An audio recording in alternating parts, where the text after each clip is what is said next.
অনেক বাধা পেরিয়ে কিন্তু ফাইনালি পৌঁছাতে পেরেছিলাম শ্বশুর বাড়িতে। তো কেন কি হয়েছিল কি ব্যাপার সমস্ত বৃত্তান্ত তোমাদের সাথে শেয়ার করব। তো তার আগে hey everyone, welcome back to my channel vlog with Neha চ্যানেলে আরও একটা ভিডিওতে জানাই তোমাদেরকে অনেকটা ভালোবাসা এবং ওয়েলকাম। আশা করি তোমরা সবাই অনেক ভালো আছো, সুস্থ আছো, আর আমিও অনেক ভালো আছি। তো চলো আজকে ভিডিওটা কিন্তু লাস্ট অবধি দেখবে। এই যে তোমরা দেখতে পাচ্ছ আমি কিন্তু বাসে উঠে বসে পড়েছি, আর পুরো বাসটাই কিন্তু ফাঁকা ছিল, মানে একটু কেউ ছিল না, একজনও কেউ ছিল না, পুরো ফাঁকা ছিল। ফাঁকা বাসেই কিন্তু আমি উঠেছি। আর আজকে বাসে ওঠার জন্য মানে যেই ঝামেলা হয়েছিল কি আর বলবো তোমাদেরকে। তো এই ভিডিওটা যে দেখছো এটা কিন্তু জামাই ষষ্ঠীর আগের দিনের ভিডিও, আর জামাই ষষ্ঠীর দিন থেকে পুরো ছুটি ছিল আমার কয়েকদিন। আশা করি তোমরা শর্টস ভিডিওতে অনেক শর্টস দেখেছো শ্বশুরবাড়ির, তো সেই আর কি। তো ভ্লগগুলো পরে পরে শেয়ার করছি। আর ইউটিউব যে আমার সাথে এরকম কেন করলো আমি জানি না। এই ভিডিওটা আমি কিন্তু মানে এটা নিয়ে 3বার ভয়েস ওভার করছি, কোনোবারেই হচ্ছে ভিডিওটা পোস্ট করা যাচ্ছে না, টার্ম অ্যান্ড পলিসি দিয়ে দিচ্ছে। কিসের পলিসি কি আমি তো কিছুই বুঝছি না, শুধু টার্ম অ্যান্ড পলিসি দিয়ে দিচ্ছে যে ভায়োলেন্স আছে এটাতে। এই কন্টেন্টটা দেখে তোমরাই বলো যে কোথায় ভায়োলেন্স আছে। তো জানি না, এটা আমি আবারও মানে এডিট করছি, ভয়েস ওভার দিচ্ছি, এটা ভিডিওটা আমি পোস্ট করতে পারবো কিনা, তোমাদের কাছে পৌঁছাবে কিনা সেটাও আমি জানি না।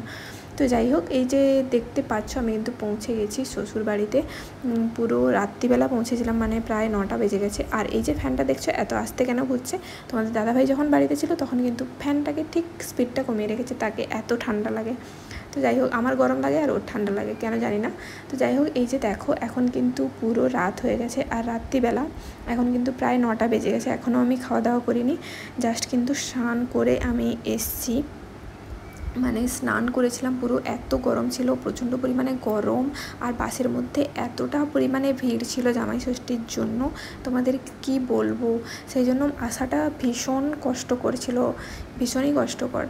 তো ফাইনালি পৌঁছেছি, তাও মানে অনেক বাধা পেরিয়েই বলা চলে, কারণ মানে এতটা অবস্থা খারাপ ছিল, মানে শরীর খারাপ হয়ে যাওয়ার মতো গরমটা ছিল, আর এতটা পরিমাণে ভিড় ছিল কি বলবো।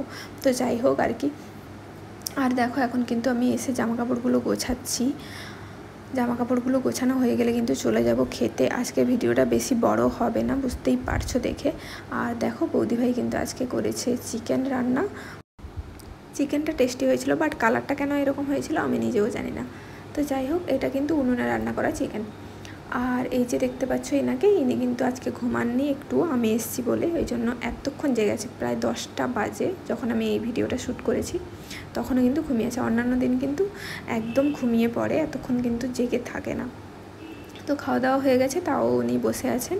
তো আজকে কখন ঘুমাবে আমি নিজেও জানি না। তো শাশুড়ি মা ওকে নিয়ে বসছিল, আর আমি এদিকে দেখো ভিডিও বানাচ্ছিলাম, ফোন দেখছে, আর ও জেগে আছে। আর এদিকে বৌদিভাই এখনও খাওয়ার শেষ করতে পারেনি। আর মার্শালকে দেখো, ও খেয়ে নিয়েছে, তাও কিন্তু দাঁড়িয়ে আছে আরও খাবে বলে চিকেনের হাড্ডিগুলো।